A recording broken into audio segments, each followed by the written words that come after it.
இந்த கொரியா போன்ற நாடுகளெல்லாம் நேரடியாக விடுதலை பண்ணாலும் அவங்க பிடிச்சிக்கிட்ட விதங்கள் வேறு மாதிரி. எப்படின்னா, இதை எதை பேஸ் பண்ணியிருக்கு அப்படின்னா, இங்கே தான் வந்து ஒரு ஒரு முகமூடி மூடப்படுது. பைபிள் எதை அடிப்படையில் இருக்குது அப்படின்னா, இயேசுவையும் பழைய ஏற்பாடு தாவீதையும். அங்கே 12 கோத்திரத்தை ரூல் பண்ண ஒருத்தர் தான் அவன், டேவிட் த கிங். அதனால தான் இஸ்ரேலுக்கு டேவிட் த ஸ்டார், அதனால தான் அந்த சிம்பல். புதிய ஏற்பாட்டில் பார்த்தீங்க அப்படின்னா இயேசு தான் 12 சீஷர்கள். மத்திய 19ஆம் அதிகாரம் 2 சேர்த்த மாதிரி கடைசி 5 வசனம் வாசிங்கன்னா பேதுரு கேட்பார், நாங்கள் உங்கள் பின்பற்றுகிறோம், எல்லாத்தையும் விட்டும் பின்னாடி வந்தோம், எங்களுக்கு என்ன கிடைக்கும் அப்படின்னு கேட்கும்போது அவர் சொல்லுவார், இஸ்ரவேலில் 12 கோத்திரங்களும் என்னை பின்பற்றுகிற நீங்களும் 12 பேரும் என் நிமித்தம் எதெல்லாம் இழந்தீங்களோ அதை 100 தனியாக இம்மையிலும் மறுமையிலும் உங்களுக்கு கொடுப்பேன். அப்போது இது எதை அடிப்படையில் இருக்குன்னா, 12 ப்ளஸ் ஒருத்தர் 13, 12 பேர் சீஷர்களும் அதை ஆளுகிறவன் 13ஆவது நபர். இது உலகம் முதற்கொண்டு இந்த ஸ்ட்ரக்சர் உருவாயிடுச்சு.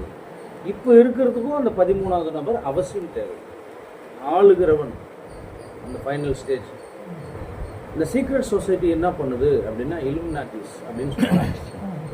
அவங்களும் 13 நபர்கள் ஒன்று சேர்ந்து உலகத்தை கண்ட்ரோல் பண்ணுறாங்க. பாலிட்டிக்ஸு, மருத்துவம், விவசாயம்.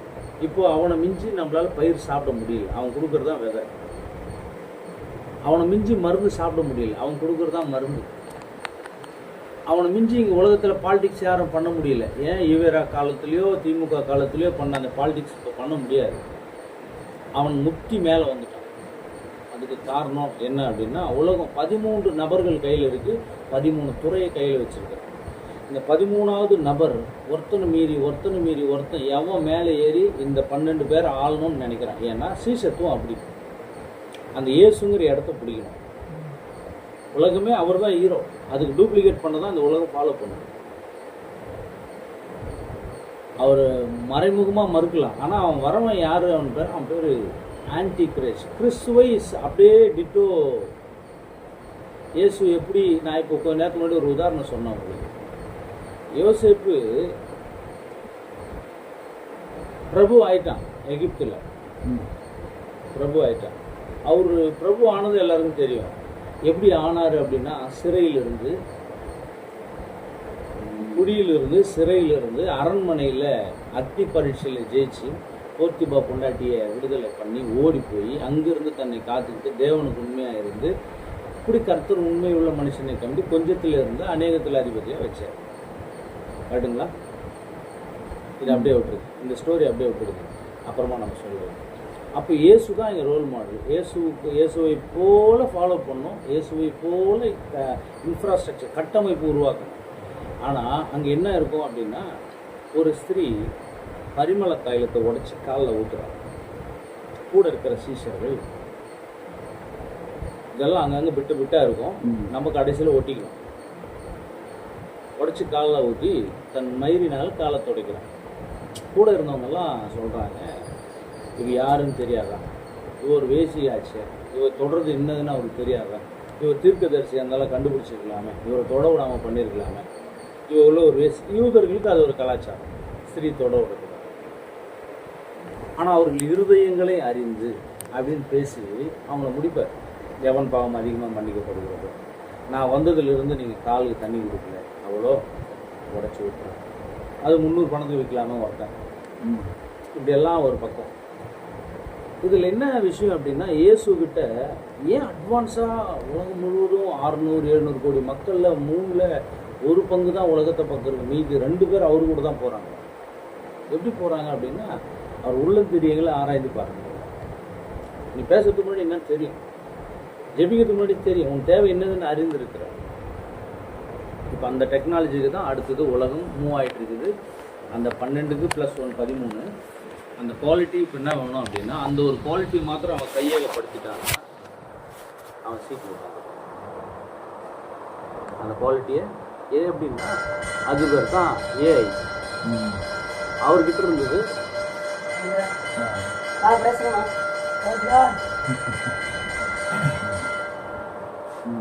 அவர்கிட்ட இருந்த குவாலிட்டி என்ன அப்படின்னா தேவ ஞானம். இங்கே உலக ஞானத்தை வெளிப்படுத்துகிறாங்க. நானும் தேவன் காட்டுறது. நீங்கள் உதாரணத்துக்கு ஃபோன் எடுத்து, இப்போ நம்ம சப்ஜெக்ட் இது இல்லை, நான் உள்ளே வரேன், அதெல்லாம் அவுட்லைன் கொடுத்துறேன். ஃபோனை நீங்கள் ஒரு முறைக்கு 2 முறை ஒரு விஷயத்த நீங்கள் லைக் கொடுத்துட்டீங்கன்னா தொடர்ந்து அது கொடுக்கும். அது இன்னும் ஆமாம், இன்னும் கொஞ்சம் அட்வான்ஸான 5G ஃபோன் போயிட்டீங்கன்னு வச்சிங்களேன், நீங்கள் என்ன பேசுகிறீங்களோ அது கொடுக்கும். ஃபோன் நீங்கள் வச்சுட்டிங்கன்னா அது கொடுக்கும். இன்னும் அட்வான்ஸு ஐஃபோன்லேயோ அல்லது OnePlusலையோ அல்லது இந்த மைக்ரோசாஃப்ட்டு ஏதாவது இருக்கும் அப்படின்னா, நீ எந்த மணல் இருக்கிறோ அதுக்கேற்ற மாதிரி பாட்டுகள் வரும். இருதயங்கள் புரிஞ்சுக்கிட்டு இதில் உச்சக்கட்டத்தில் அவன் சக்ஸஸ் ஆகிட்டான்னா உட்காந்துருவாங்க. எப்படின்னா பிரமிட் ஷேப் தான். அது ஆல்ரெடி உங்களுக்கு தெரியும், பிக் பாஸ் நடக்குது. மேலே ஒருத்தன் இருப்பான், உலகம் முழுவதும் பிரமிட் போல் பெரிய அகலமாக இருக்கிற ஜனங்கள் மொத்த பேர் அவன் கண்ட்ரோலில் இருக்கும். ஒருத்தன் கண்ணோக்கி பார்ப்பான். இது பேர் வந்து ஃபைபர் ஆப்டிக்ஸ். ஃபைபர் ஆப்டிக்ஸ் அப்படின்னா you can see him and he can see you. அவனை நீயும் பார்க்கலாம், டிவி தான் நீ பார்த்துன்னு இருப்ப, ஆனால் டிவி மூலிமா உன்னை பார்த்துட்டு இருப்பான். ஒரு கணவனும் மனைவியும் தனியாக இருப்பாங்க, ஆனால் டிவி மூலிமா அவன் பார்த்துட்டு இருப்பான். ஆனால் டிவியில் என்ன இருக்குதுன்னு உனக்கு தெரியாது, வெறும் டிவி தான். ஆஃப் பண்ணாலும் அவன் பாட்டுன்னு வேலை நடக்கும், ஆஃபே ஆனாலும் நடக்கும். ஏன் அப்படின்னா அந்த லெவலுக்கு தான் போயிட்டு. சரி, ஓகே. அத்தி மரம் எப்போ கூடுச்சு? 48வது வருஷம் விடுதலை பெறுது. மறுபடியும் கட்டமைக்கிறாங்க இஸ்ரேல். எவ்வளோ நேரம் டைம்? எவ்வளோ நேரம்? நம்மளுது தான் கட்டமைக்கிறாங்க. 48வது வருஷம். அதுக்கப்புறமா ஒரு சின்ன ஒரு லிஸ்ட்டு நீங்கள் போட்டு பாருங்கள். அந்த அத்திமரம் கூடுதல் இருந்து அந்த வசனத்தை நம்ம மறுபடியும் வாசிங்க. அத்தி மரத்தினால் ஒரு ஓமையை கற்றுக்கொள்ளுங்கள். அதிலே இளங்கிளை தோன்றி துளிர் விடும்பொழுது வசந்த காலம் சமீபமாயிற்று என்று அறிவீர்கள். அதுக்கப்புறம் ஒரு வசனம் இருக்கும். அப்படியே இவையெல்லாம் நீங்கள் காணும்போது அவர் சமீபமாய் வாசல் அருகே வந்திருக்கார் என்று அறிவீர்கள். வருகை சமீபமாயிடுச்சுன்னு அர்த்தம். என்ன அர்த்தம்? வருகை சமீபமாயிடுச்சு. சமீபம் ஆகணும் அப்படின்னா அந்த 13வது நபர் தேர்வு செய்யப்படணும். இந்த 24ஆம் அதிகாரம் நீங்கள் ஃபர்ஸ்ட்லேருந்து வாசிங்கன்னா யுத்தங்களும் யுத்தங்களின் செய்திகளும், அதாவது அந்த வசனம் அதிகாரமே அப்படின்னா இயேசுவின் வருகைக்கும் உலகத்தின் முடிவுக்கும் என்ன சம்பந்தம் அதில் சொல்லிகிட்டே வரும்போது யுத்தங்களும் யுத்தங்களின் செய்திகளையும் ஒருவருக்கு ஒருவர் காட்டி கொடுக்கறதையும் பசியும் பட்டினியும் நாச மோசங்களும் எதிர்ப்புகளும் நிறைய கூடும். எல்லா அடையாளங்களும் உலகத்தில் நிறைய கூடும். ஐயா ஐயா அதில் கிளாஸ் எடுத்து ஒரு 5 டீ வேணுங்க.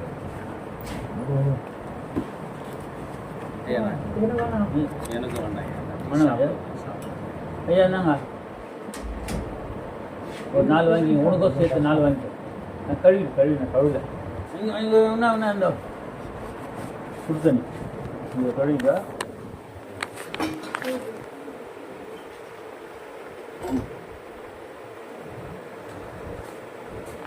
அந்த 13வது நம்பர் ஃபார்ம் ஆகும். ஆயிட்டானா அப்படின்னா நான் சொன்ன அடையாளம் உலகத்தில் எல்லாம் அங்கங்கே நிறைவேறுச்சு. சொமாலியாவில் அதிகமான பஞ்சம், இப்போது காசாவில் அதிக பஞ்சம், பசியும் பட்டினியும் ஒரு அடையாளம். அது இங்கேருந்து தானே இங்கே இல்லை, ஒரு இடத்துல உலகம் முழுவதும் அங்கங்கே இந்த அடையாளங்கள் நிறைவேறும். ஒரே இடத்துல நிறைவேறணும் அவசியம் இல்லை, உலகம் முழுவதுமாக எல்லா இடத்துலையும். யுத்தங்கள் நம்ம நாட்டில் நடந்ததா?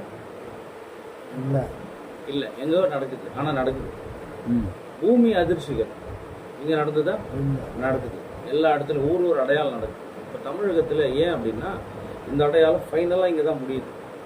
வேதனைக்கு ஆரம்பமும் வருகைக்கு சமீபமும் எங்கே முடியுதுன்னா இங்கே தான் முடியுது தமிழகத்தில். எப்படி சொல்கிறேன் அப்படின்னா, ஹீப்ரு போன்ற முதன்மையான மொழிகளில் தமிழ் மொழி முதல் மொழி. இது உலகப்பூர்வமான ஆராய்ச்சி. எப்படி சொல்கிறாங்க அப்படின்னா, கருப்பர் இனத்தில் தான் ஆதாம் ஏவாள் தோன்றினார். கருப்பு, அது சவுத் ஆப்பிரிக்காவாக இருக்கும். 5000 வருஷத்துக்கு முன்னாடி எழுதப்பட்ட வார்த்தைகள், கல் சுவடுகள்லாம் முதல் தமிழ் எழுத்து தான் இருந்திருக்கு. அது எங்கே இருக்குன்னா ஆப்பிரிக்காவில் தான். அங்கிருந்து தான் கடல் வழியாக, தோணிகள் வழியாக, கப்பல் வழியாக, அதை கப்பல் கிடையாது, இந்த மரங்கள் மூலயமாக அங்கிருந்து புறப்பட்டு போனவங்க தான் உலகம் முழுவதும் இருக்கக்கூடிய தமிழர்கள். எங்கேயுமே இல்லாத மொழி தமிழ் மொழி அதிகமாக இருக்கிறதுக்கு காரணம் அங்கிருந்து புறப்பட்ட காரணம் தான். எங்கெங்கெல்லாம் தீவுகள் இருக்குதோ, எங்கெங்கெல்லாம் துறைமுகம், அதாவது சீ ஷோர் இருக்குதோ, அங்கெல்லாம் போய் செட்டில் ஆகிட்டாங்க. அப்படி தான் தமிழகம் உருவாகுது, ஸ்ரீலங்கா உருவாகுது, சிங்கப்பூர் உருவாகுது, மலேசியா உருவாகுது. எங்கெல்லாம் கடல் ஓரங்கள் இருக்கிறதோ அங்கெல்லாம் போய் தட்டி தடுமாறி தன் வாழ்க்கை பஞ்சங்களால் போய் தேர்வு செய்து போயிட்டாங்க. ஆரம்பித்த உலகம் அங்கே, முடிவும் அங்கே தான் அடையாளம் கொடுக்கும். எங்கே ஆரம்பிச்சோமோ அங்கே தான் முடியும். பூமியும் அப்படி தான். தமிழகம் எப்படி முடிக்கிறாங்க அப்படின்னு சொல்கிறாங்க. மாநாடு 2001 இதை வந்து நான் காதார கேட்டேன். 2006 தான் இதை நான் மாநாட்டில் கேட்குறேன். உலக தீர்க்கதரிசிகள் மாநாட்டில் எழுப்புதல் எங்கே கடைசி நாளில் உண்டாகும் அப்படின்னா அது தமிழ்நாடு அப்படின்னு சொல்லப்படுது. அவங்களுக்கு தெரியல தமிழ்நாடுன்னு எங்கேன்னு. 2001 இப்போ இருக்கிற டெக்னாலஜி கூகுளோ அதுவோ இதுவெல்லாம் அப்போது அந்தளவுக்கு ஃபாஸ்ட் கிடையாது. அந்த நாளில் அவங்க தேடி கண்டுபிடிச்சி இந்தியான்னா தெரியும், எல்லாரும் இந்து தேசம் தான் தெரியும். தமிழ்நாடுங்கிறது எப்படின்னா முடியும் போது இங்கே முடியும். அப்போ கண்டுபிடிச்சி இந்த எழுப்புதல் இங்கே தான் நடக்க போகுதுன்னு தீர்மானமாக தீர்க்கதரிசிகள் மாநாட்டில் சில ஊழியக்காரர்கள் பேசுகிறத நான் கவனிச்சேன். அது நம்ம நாட்டுக்காரர்கள் பேசுகிறதில்ல, வெளிநாட்டுகள் ஸ்பீச். அப்போது இந்த ஸ்டோர்ஸ் அப்படியெல்லாம் இருக்கிறாங்கல்ல, அவங்களுடைய விஷயங்கள் பேசுகிறாங்க. சரி, ஓகே, இதெல்லாம் பார்த்துட்டேன். அதெல்லாம் நான் நம்பலை. முடியும் போது இப்போது சமீபமாக ஒரு 4 மாதமாக இதை பேசிகிட்டு இருக்கேன். எலெக்ஷன் முன்னாடியிலேருந்து பேசிகிட்டு இருக்கிறேன். இப்போ நம்ம இடத்துல அது முடிய போகுது, இப்படி தான் நடக்கும், இது இப்படி தான் நடக்கும். இவருக்கும் நான் சொன்னேன், ஐயா இதுக்கு மாற்றி போடாதீங்க, இதுக்கு போடுங்க, இதுதான் நடக்க போகுது, இது வேண்டாம், இது பாருங்கள் சொல்லுவேன். 48க்கு அப்புறமா எல்லா இடத்துலையும் முடிஞ்சிட்டு இலங்கையில் துளிர்த்துச்சு. நமக்கு ஒரு டைம் கொடுத்துட்டாங்க. அந்த டைம் முடிய போகிற நாள் வந்துருச்சு. வருகை சீக்கிரம் ஆயிடுச்சு. அதுக்கு ஆதாரமாக நான் சொல்கிறேன். 48க்கு பிறகு எத்தனை சிஎம் இந்த இடத்துல ஆண்டாங்க? நான் லெஸ் அவுட் போட்டு ஸ்க்ரீன்ஷாட் எடுத்து வச்சுருக்கேன்.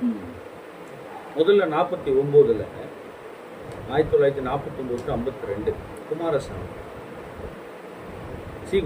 கோபாலாச்சாரியர், அதாவது இவர் ராஜாஜின்னு சொல்லுவாங்க, 52 54 காமராஜர், 54 63 பக்தவச்சலம், 63 67 அண்ணாதுரை, 67 69 கருணாநிதி, 69 76 எம்ஜிஆர், 77 87 10 வருஷம். அப்புறம் 88 ஜானகி அம்மா, ஜெயலலிதா 96 வரைக்கும், 91 ஓ பன்னீர்செல்வம் 2001. இப்படி லிஸ்ட் அவுட்டே பண்ணிட்டு வந்தா கடைசி ஒரு நபர் யாரா இருக்கிறாங்கன்னா சி ஜோசப் 13வது. இவர் அந்தி கிறிஸ்துவனா இல்லை, அடையாளமெல்லாம் நிறைவேறுது, ஃபுல்ஃபில் ஆகணும். பூமி அதிர்ச்சி அது இது நல்லா உருவாகி இளம் கிளை தோன்றுகிற பொழுது, அத்திமரம் துளிர்விடும் போது வருகை சமீபமாயிடுச்சு, வாசல் அருகே வந்துட்டாருன்னு அர்த்தம். திறந்துட்டு வர்றது தான் இப்போ சமீபம். எது திறக்க போகுதுன்னா கடைசி முத்திரை ஓப்பன் ஆகும். இது பாருங்க, கடைசியாக ஒரு ஆள் 13வது நபர். எப்படி கிறிஸ்துவானவர் அந்த ஃபுல்ஃபில்னஸ் 12 பேரோட சேர்ந்து 13வது நபர் மேலே உட்கார். எங்கேருந்து தோன்றுவோம் அப்படின்னா ஐரோப்பாவில் தோன்றுவோம். ஐரோப்பாவில் தோன்றக்கூடிய அந்த கொல்லாத சத்துரு கிரிய ஐரோப்பாவில் எதிலிருந்து வரும்னா வேட்டிக்கன்லேருந்து வரும். பிஷப்பாக இருக்கும், அது ரோமன் கேத்தலிக். இந்தியாவில் முதல் முறை ரோமன் கேத்தலிக் ஒரு சிஎம். இவன் அவனா இல்லை, அடையாளம். தேவ சித்தம் தான் பிரதர், நம்ம அதுக்காக தான் ஜோம் பண்ணோம் அப்படின்னு சொன்னீங்க. நான் சொன்னேன் தேவ சித்தமாக இருந்தா. அன்னைக்கு யோசேப்பு ஒரு பொண்ணு வஸ்திரத்தை இழுக்கும்போது கூட படுத்திருந்தான்னா நீ சொல்றது ஓகே. உதறி விட்டு தன் பரிசுத்தத்தை காத்துக்கொள்ள ஓடினான். அந்த ஜோசப்புக்கும் இந்த ஜோசப்புக்கும் சம்பந்தம் போடக்கூடாது. நீ யார்? கர்த்தர் உயர்த்துறாருன்னா கண்மூடித்தனமாக உயர்த்திட மாட்டார். பாபிலோனையும் கர்த்தர் தான் ஏற்படுத்தினார், யூதாசையும் கர்த்தர் தான் ஏற்படுத்தினார். அதுக்காக அவங்களை ஃபாலோ பண்ணுமா? அதில் வேறு பிரிக்கப்பட்டவங்க தான் சாத்ராக், மேஷாக், ஆபேத்நேகோ. அதில் வேறு பிரிக்கப்பட்டவங்க தான் மீதி இருக்கக்கூடிய 11 சீஷர்கள். கர்த்தர் ஏற்படுத்தினாலும் ஃபாலோ பண்ண முடியாது. அது தேவ சித்தம் அல்ல. அதாவது காட்டி கொடுக்கப்பட வேண்டிய தேவ சித்தமே. ஆனால் காட்டி கொடுக்குறவனுக்கு ஐயோ பக்கம் நம்ம சாயக்கூடாது. உன் ஓட்டு யாருக்கு அப்படின்னா நாளைக்கு அர்மகத்தவனில் சண்டை போடும்போதுப்பா எதிரியும் தேவ சித்தம் தானேப்பா, அவன் உருவாக்கினா கர்த்தர் தானேப்பா அப்படின்னு அவன் பக்கம் நிற்க முடியுமா என்ன? தேவ சித்தம் என்பது அங்கே இருந்த யோசேப்பு வேற, இப்போ இருக்கிற யோசேப்பு வேற. இது தேவ சித்தம் அல்ல. இது 13வது நபராக இந்த இடத்துல நமக்கு சொல்லப்பட்டுச்சு. ரைட்டுங்களா? இப்போது இந்த ஆட்சி எத்தனை பேர் இருந்தால் இவங்க ஜெயிச்சிருப்பாங்க ஆட்சி? 118. எத்தனை வந்து 8. 108. எத்தனை பேர் இருந்தால் போதும்? அதான் 18. இன்னும் 10 பேர் இருந்தால் 11 பேர். ஓகேவா? வெளிப்படுத்தல் 13ஆம் அதிகாரம். இங்கே பாருங்க, 2000 வருஷத்துக்கு முன்னாடி இங்க ஒரு இல்லாத கட்சியை அங்கே உருவாக்கி வச்சிருக்காரு. பார்க்கலாம் வாங்க. இது வந்து ரொம்ப டீப்பாக அடையாளம் நிறைவேறணும் அப்படின்னா இங்கே பூமி அதிர்ச்சி உண்டாச்சா? இல்லை. இங்கே சுனாமிகள், இங்கே கொள்ளைகள், இங்கே யுத்தங்கள் இல்லைல்ல. அப்போ எல்லா இடத்துலையும் நடக்குது. முடிவு இங்கே வந்து முடியுது. பார்க்கலாமா? 13ஆம் அதிகாரம், வெளிப்படுத்தல் 13ஆம் அதிகாரம் 11ஆம் வசனம் ஒருத்தர் வாசிக்கலாம். 2ஆம் வசனத்திலிருந்து இன்னொருத்தர் வாசி. பின்பு வேறொரு மிருகம் பூமியில் எழும்ப கண்டேன். இங்கே வேறு ஒரு மிருகம். ஏன் நீங்கள் ஆங்கிலத்தில் இருந்தால் இங்கே பாருங்க, இங்கே பாருங்க, ஆங்கிலத்தில் இருந்தால் நீங்கள் வீட்டில் போய் செக் பண்ணிக்கோங்க.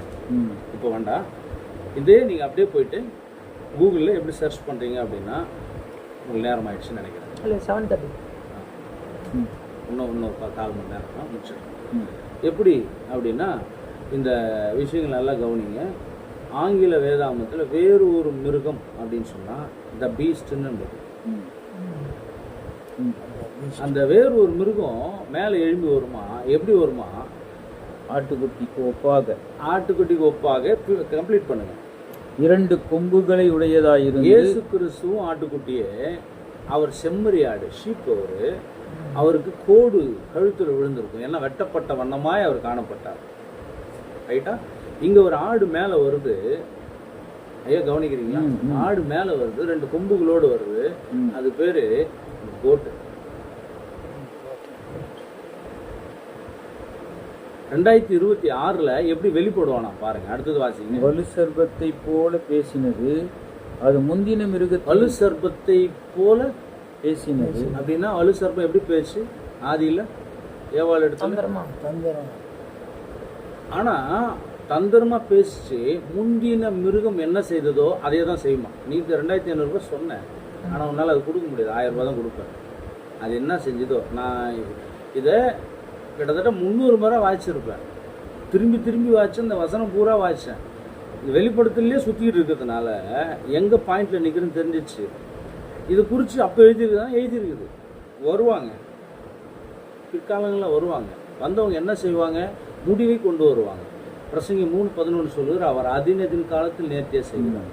அப்படின்னா மன்மோகன் சிங்கில் கொடுத்துருந்தாங்கன்னு வச்சுக்க, டிஜிட்டல் உலகமாக மாறி இருக்கா. டிஜிட்டல் உலகம் தான் அந்தி கிறிஸ்துவ வருகைக்கு அடையாளம். மன்மோகன் சிங் ரூல்ஸ் பேசியிருப்பார். அதெல்லாம் முடியாது, அதெல்லாம் செய்ய முடியாது, மக்கள் வருத்தப்படுவாங்க. அப்போ நீ வேணா போ, நீ நல்லவன் தான், ஆனால் வேணா போ, எனக்கு யார் வேணும், என் திட்டம் நிறைவேறும். ஸ்டாலின் பேசுவார், நீ சட்டம்லாம் பேசுகிற வேணாம், நீ வந்து அம்மா அப்பா மாதிரி பிள்ளைங்களுக்கு பழைய பஞ்சாங்கமாக பேசிகிட்டு இருப்ப, எனக்கு என்ன வேணுங்க, வருகை முடியும். இந்த இடத்துக்கு யார் மேட்ச்? இந்த பாவங்கள்லாம் யார் கொண்டு வர முடியும்? உன் பொண்டாட்டி யாராவது ஒருத்தன் ஊற்று பார்த்தா என்ன பண்ணுவீங்க?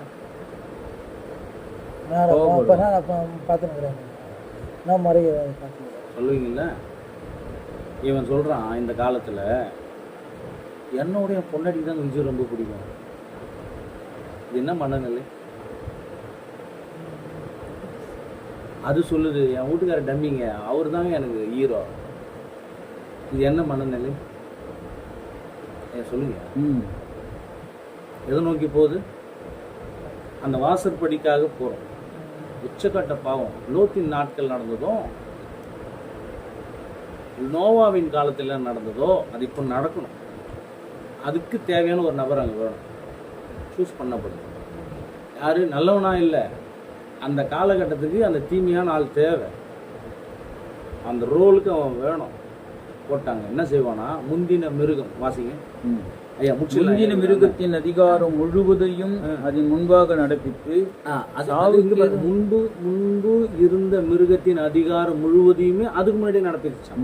அப்படின்னா புதுசா எதுவும் செய்யல, செய்யவும் போறது இல்லை. இப்ப என்ன செஞ்சிட்டு இருக்கிறாங்களோ அதை எல்லாரும் எழுதி வச்சிருக்காங்க. முன்பாக நடப்பித்து அது என்ன நடந்ததோ, என்ன நடப்பித்தாங்களோ அதை தான் திருப்பி செய்யும்.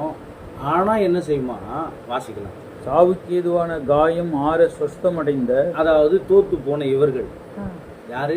ஸ்டாலின், எடப்பாடி, எதிர்கட்சி தோத்து போனோம் எல்லாரும் என்னவா வாசிங்க. முந்தின மிருகத்தை பூமியும் அதன் குடிகளும் வணங்கும்படி செய்தது. இப்போ வந்துச்சு பார்த்தீங்களா ஏரி, அந்த முந்தின மிருகத்துக்கு முன்னாடி மக்களும் அவங்களும் ஒன்று சேர்ந்து அதுக்கு பின்னாடி போயிடுவாங்க. சரி, யாரெல்லாம் அந்த கூட்டணியில் வருவாங்க? பைபிள் எழுதிருக்குமா? 2ஆம் வசனம் வாசிக்கலாம்.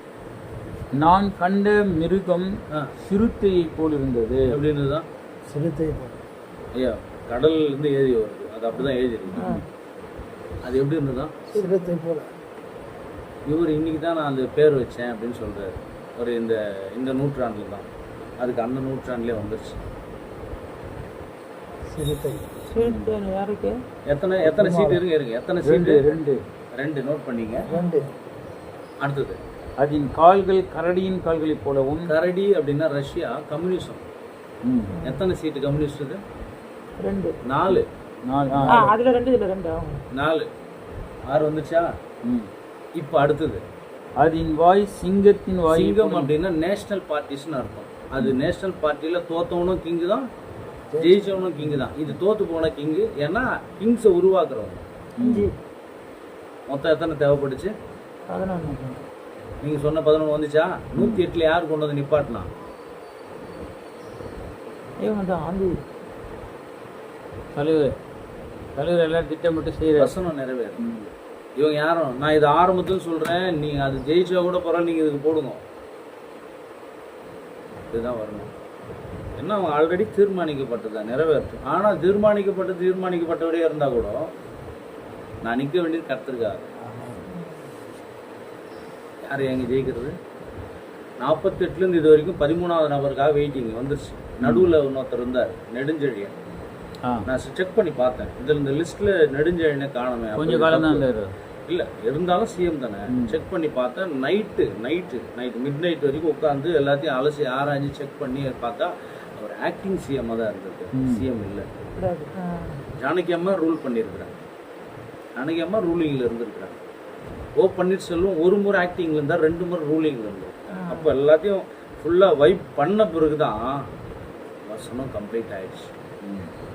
நைட் உட்காந்து இந்த ஸ்க்ரீன்ஷாட் நைட் எடுத்தது, எப்போ அதுக்கு முன்னாடி எடுத்தது மறுபரிசீலனை செய்தேன். திரும்ப யோசிச்சு ஏன் இது வருது, அப்போ ஒரு ஆள் நடுவில் மிஸ் ஆகுது, நம்ம எதனா கால்குலேஷன் தப்பாக பண்ணுறோமா அப்படின்னு எல்லாருடைய இதுவும் செக் பண்ணி பார்த்தா அந்த ஸ்க்ரீன்ஷாட்டில் தெளிவாக இருக்குது.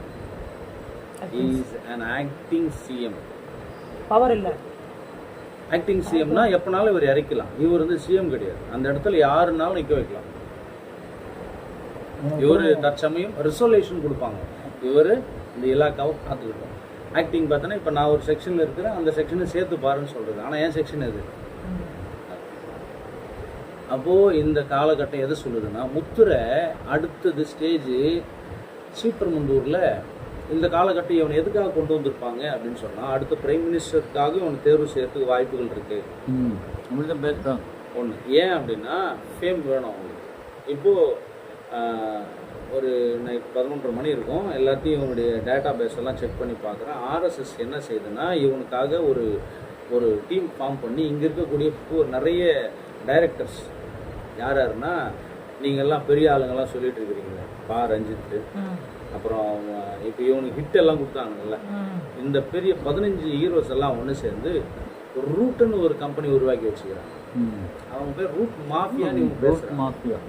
அந்த ரூட்டு கம்பெனி என்ன சொல்லுது அப்படின்னா, இவரை வெறும் செய்யாதெல்லாம் செஞ்சேன், நம்ம ஆளுங்க 500 ரூபாய் தான் ஈழத்தமிழர் கொடுத்தான்னு சொல்லி போடுறாங்க. ஆனால் அதெல்லாம் கம்ப்ளீட் பண்ணல, அதெல்லாம் வெளிப்படுத்தவே இல்லை. உலகம் முழுவதும் அவர் அதை செஞ்சார். சும்மானாலும் ஃபேம் பண்ணிவிடும். நார்த் இந்தியாவில் வாரத்துக்கு 1 லட்சம் ஆமை குஞ்சுகளை கடலில் கொண்டு போய் விடுறாரு வாங்கி அப்படின்னு இப்போ புதுசாக ஒரு எங்கே நடந்ததுன்னா எங்கேயுமே நடக்கலை, கிரியேட் பண்ணுறாங்க. சமூக சேவை நிறைய செய்கிறாரு. ஏற்கனவே திமுக ஆட்சியில் நடந்தது எல்லாத்தையும் இப்போ அவருன்னு போட்டாங்க. 40 வண்டிகள் நேற்று வாங்கினதா சொல்லி சைன் ஆயிருக்கு, கம்மி ரேட்டில் வாங்கிட்டாரு அப்படின்னு. அது டிஎம்கே பீரியடில் சைன் ஆனது. அக்டோபர் மாதம் 23ஆம் தேதி ஆயிருக்கு. ஆனால் இவங்க என்ன பண்ணுறாங்க, இப்போதை எலெக்ஷன் டைம் கொடுக்கக்கூடாதுன்னு சொல்லி ஸ்டாப் பண்ணிட்டாங்க. 6 மாதம் முன்னாடி ஸ்டாப் பண்ணோம். ஆனால் இவங்க என்ன பண்ணிட்டாங்க, வாங்கினதா சொல்லி போட்டாங்க. நீங்கள் 12 கோடிக்கு வாங்கினது எங்கள் ஆள் வந்து 2.5 கோடிக்கு வாங்கிட்டாரு. வாங்கினது அவங்க தான். இதெல்லாம் உலகம் முழுவதும் பப்ளிசிட்டி பண்ணுறதுக்கு ரூட்னு ஒன்று வச்சுருக்குறாங்க. இதெல்லாம் யார் ஸ்பான்சர் அப்படின்னா ஆர்எஸ்எஸும் பிஜேபியும். இதுக்கு மீடியேட் பண்ணக்கூடியது த்ரிஷா. இது லண்டன்லேயும் துபாயிலையும் நடந்த கான்ஃபரன்ஸ் அப்படின்னு உலகம் முழுவதும் சொல்லப்படுது. இதெல்லாம் ஒரு பக்கம் நமக்கு கண் தெரியாத விஷயமா இருந்தது, தெரிஞ்ச விஷயம் தான். வந்துட்டான் இவன் அந்தி கிறிஸ்துவனா இல்லை, இவன் அடையாளம் தேடி ஆராய்ஞ்சு நம்ம பார்க்கணும். அது பார்த்தீங்கன்னா அந்த இலக்கத்தை அறிந்து அந்த இலக்கத்தை என்னை அறிகிறவன் தேவனுடைய திட்டங்களை அறிந்து கொள்ளும். இந்த வசனம் நீங்கள் வாசிங்கன்னா அந்த இலக்கத்தை நம்ம புரிஞ்சுக்கணும். இந்த இலக்கங்கிறது தேவனுடைய வசனத்துக்குள்ளேயாகவும் இருக்குது, உலகத்தின் நடைமுறையில் இருக்கக்கூடியதெல்லாம் இருக்குது. நாம் என்ன செய்யணும் அப்படின்னா அடுத்தது வெவ்வேறாக இருக்கணும், எந்த நேரத்தில் வருகை இருக்குன்னு தெரியாது நமக்கு. இதெல்லாம் என்ன அப்படின்னா அரசியல் பேசுவதற்கு இல்லை. நாம வாசற்படியில் வந்துட்டார். இந்த வாசற்படியில் நான் எதை வச்சு சொல்றேன்னா பாலிடிக்ஸை மிக்ஸ் பண்ணி தான் பேசுறேன். அப்படிதான் பேசணும். இல்லை இப்போ புரிஞ்சு கொள்வதற்காக இப்போ கம்யூனிசம் கரடின்னு எத்தனை பேருக்கு தெரியும்? ரஷ்யா கம்யூனிச கொள்கை. ஆமாம். மாகோகில் அந்த டீம் தான் வந்து அர்மகத்தானில் சண்டை போடும். அர்மகத்தானில் மாகோகுன்னா ரஷ்யாவை சார்ந்தவர்களும் அதாவது தேவனை எதிர்க்கிறவர்களும் அப்படின்னா கரடி சின்னத்தை சார்ந்தவர்கள். யாரெல்லாம் இந்த ரஷ்ய கம்யூனிஸ்ட் கொள்கை உள்ளோம் அவங்க தான் எதிர்த்து சண்டை போடுவாங்க. எதிர்காலத்தில் இந்த ரஷ்யா போன்ற நபர்கள் தான் இன்றைக்கும் பார்த்தீங்கன்னா நல்லாவே தெரியும். அமெரிக்காவோ மற்ற கிறிஸ்தவ நாடுகளுக்கெல்லாம் எதிர்த்து நிற்கக்கூடிய அவன் தான் அமைதியாக நின்றுக்கிறான். ஒரு நாள் இருந்து நின்றுவான். காரணம் எல்லாம் ரஷ்யாவுக்கு சப்போர்ட் பண்ணுவாங்க. அதனால தான் டிஆர்இ கூட சப்போர்ட் பண்ணுவேன். இந்த ரஷ்யாவுடைய சித்தாந்தத்தை எங்கேயுமே நான் ஒத்துக்கவே மாட்டேன். இந்த கம்யூனிஸ்ட் எங்கே இருக்குது அங்கெல்லாம் உருப்படவே உருப்படாது. ஆனால் என்ன பண்ணுவான், நியாயப்படுத்தி பேசுவான்ல. ஏன்னா தேவனுக்கு விரோதமான கொள்கை. அவன் எழுந்து என்ன வரான், கரடியை போல வரான், சிங்கத்தை போல வெளிப்படுறான். அப்போனா இந்த 3 நபர்களும் 11 சீட்டு கொடுத்து இந்த முந்தின மிருகம் 108க்கு உயிர் கொடுத்துட்டு அவன் கீழே போய் நின்றுடுவாங்க. அடிப்பட்டதும் அவன் கீழே தான் வரும், மக்கள் அவங்க கீழே தான் வருவாங்க. இதுதான் தமிழகம். நாளைக்கு உலகமும் இருக்குதான்.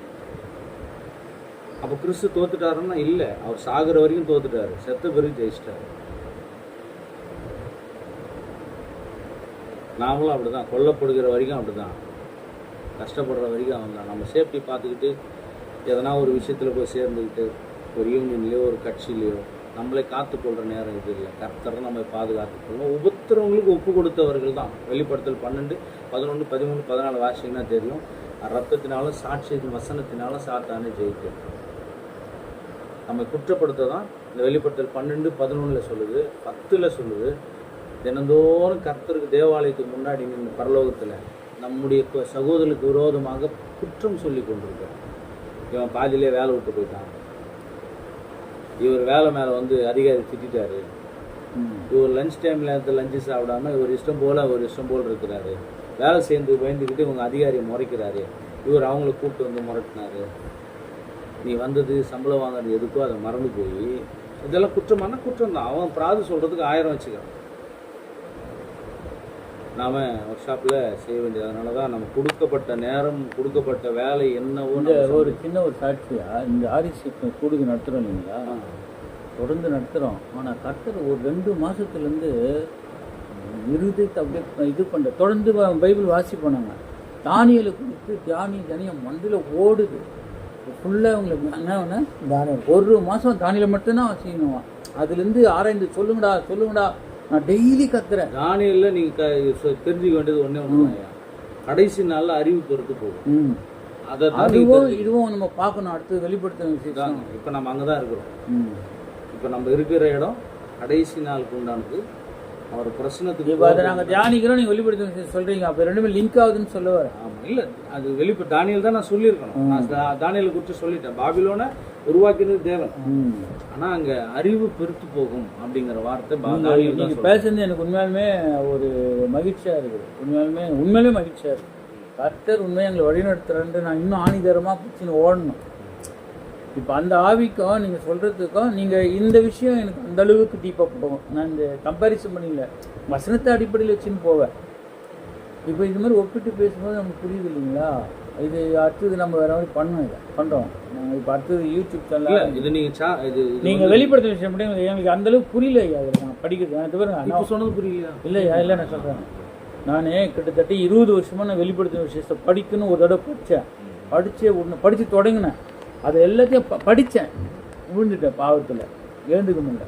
அடுத்து ஒரு 3 வருஷம் முதல் திரும்பி இதை ஆராயணும்னு படித்தேன். அப்போ பெரிய ஆபத்து எனக்கு, அதுலேருந்து ரொம்ப ஆபத்து. அதுலேருந்து மீண்டு வந்தேன். திரும்பி 3வது இடத்துல படித்தேன். சிலதெல்லாம் அழகாக